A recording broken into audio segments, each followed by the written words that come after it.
You've probably heard this term floating around on social media, right? The Dark Triad. It sounds pretty intense, almost villainous. But what is it really all about? Let's get into it and unpack the actual psychology behind this popular buzzword. You know, that's not a bad way to think about it at first. The name itself, the Dark Triad, is just so dramatic. It definitely conjures up these images of masterminds and villains, which, hey, it makes it catchy, but it also makes it really easy to misunderstand. So let's look past the social media hype and that comic book name, because there's a really serious concept here. This isn't just some random label you can throw around. It's a tool, a framework, for understanding some very real and often very difficult human behaviors. That's right. This isn't just something made up for the internet. The Dark Triad is an actual academic theory that came out of research by psychologists Delroy Paulhus and Kevin Williams. It helps explain this specific cluster of negative personality traits that, unfortunately, can show up in toxic relationships. And just to be clear, it's not a formal diagnosis you'd get from a doctor, but it is a really useful framework for understanding what's going on. All right, so the triad part obviously means three. We're talking about three distinct, yet often overlapping personality traits. So let's break down each one so we can really see how they fit together to create this perfect storm.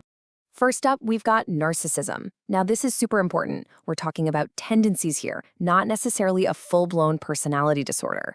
This is all about a deep, deep need to be admired, a powerful sense of being special, and an arrogance that just puts their own needs way, way above anyone else's. Next in the trio is psychopathy. The absolute key here is a profound lack of empathy. It's like an emotional blind spot. They really struggle to feel what other people are feeling. And that can lead to some really impulsive behavior, a total disregard for social rules, and crucially, a lack of remorse for their actions. It's a real disconnect from the emotional consequences of what they do. And the final piece of the puzzle is Machiavellianism. What's so fascinating here is the distinction. These individuals aren't amoral, meaning they don't know the difference between right and wrong. No, they're immoral. They totally understand right and wrong. They just see it as completely irrelevant in their strategic, chess-like pursuit of power and personal gain. They are master manipulators.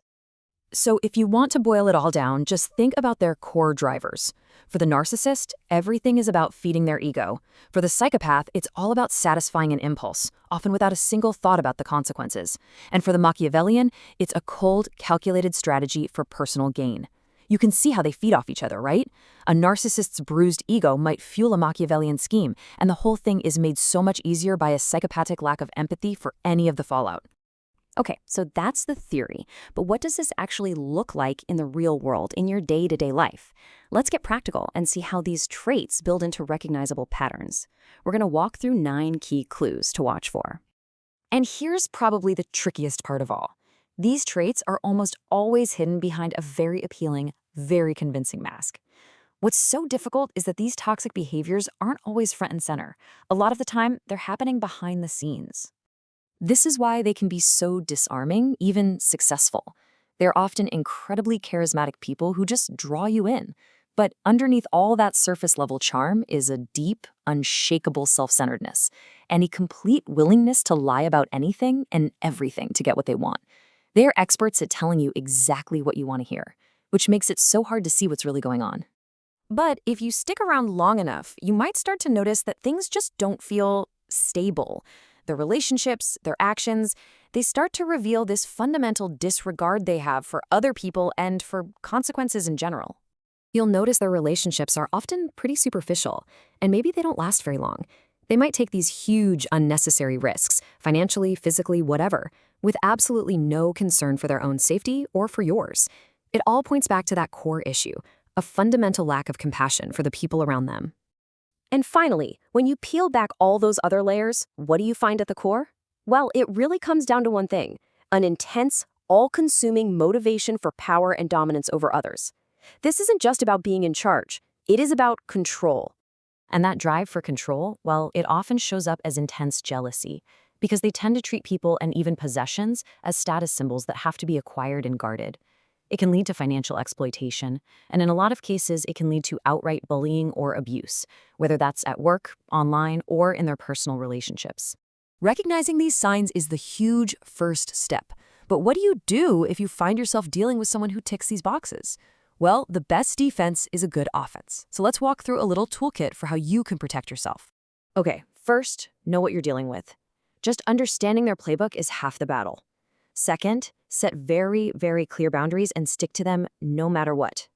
Third, stay skeptical of what they say.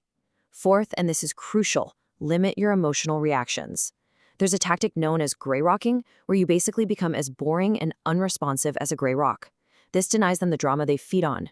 Fifth, do not get drawn into a revenge game. It is not a game you can win. And most importantly, number 6, lean on a support system. Find people you can actually genuinely trust. Now, before we finish, I think it's really important to add a final layer of nuance to all of this. Because while it is absolutely crucial to protect yourself, it's also helpful to understand the bigger picture. It's important to remember that these behaviors don't just appear out of thin air. Research often suggests that they are learned survival strategies, maybe from a really difficult, volatile, or even abusive past. Now, understanding this doesn't excuse harmful behavior at all, but it does help to humanize the person behind the traits. And this quote just sums it up perfectly. You can have compassion for someone's story, for what they went through, while still holding firm boundaries to protect your own well-being. The two things are not mutually exclusive. Empathy and self-protection can, and honestly, they should exist together. So I'll leave you with this question to think about.